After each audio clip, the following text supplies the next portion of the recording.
Magandang umaga sa inyong lahat. Kayo ay nanonood ng aming programang Bawat Reklamo ay May Solusyon, live at Adventist Mission Academy of Romblon. Ngayong umaga ay masasaksihan natin ang reklamo ng ilang mga consumers dito sa ating lugar. Kasama ko ngayon si Adrian Fortu at ang kanyang kaibigan na si Ion Forio. Magandang umaga po, Mr. Adrian and Mr. Ion. Magandang umaga rin po, Miss Dale.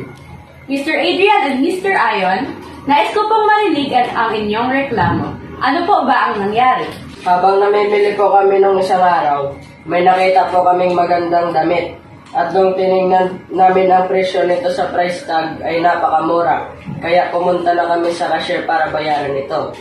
At nung binayaran na po namin sa cashier, mas mahal po ang presyo nito. Sinubukan namin nagreklamo sa manager nitong shop, pero ang sabi niya sa amin ay marketing strategy nila ito. Ano po ba ang inyong binili?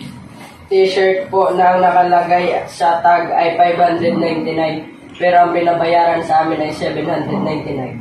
Ano? Ano po? Kaya ang pwede namin gawin? Sir Ion at Sir Adrian, mayroon po tayong batas sa price tag at nakasaad din dito na bawal magbenta ng produkto na mas mataas sa nakalagay na presyo sa kanyang price tag. Ang pwede niyo pong gawin ay puntahan ang shop na inyong pinagbilhan at makipag-usap ng maayos sa kanilang manager. At kung hindi pa ito pumayag, pwede kayo magreklamo sa Department of Trade and Industry at sila ang tutulong sa inyo na masolusyonan ang inyong problema. Ganun po ba? Sige po, gagawin po namin ito.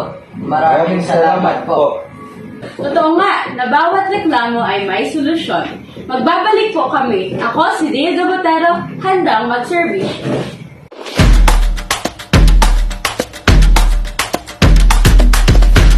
At nagbabalik po ang programang Bawat Reklamo ay May Solusyon. Kasama ko ngayon si Mr. Vance Castillo at Mr. Kenji Felia. Magandang umaga po sa inyo.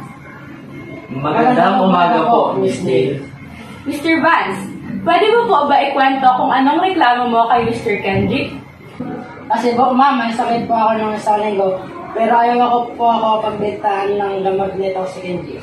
Ano po bang klase ng gamot ang inyong nais na bilhin? Antibiotics po. Mr. Kenji, nais mo po bang ipaliwanag ang inyong panig?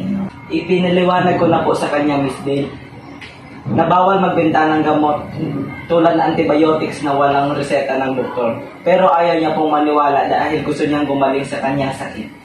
Tama po ang sinabi ni Kenji, Mr. Vance. Nakasaad sa Republic Act 4729 na ipinagbabawal ang pagbebenta ng regulated na gamot ng walang reseta na galing sa doktor.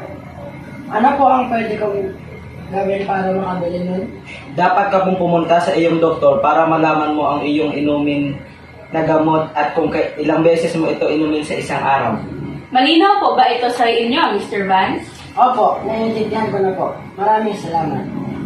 Maraming salamat po, Mr. Vance at Mr. Kenji. At paalala sa lahat, kapag may sakit, kumonsulta sa inyong doktor. Dito na nagtatapos ang aming programa.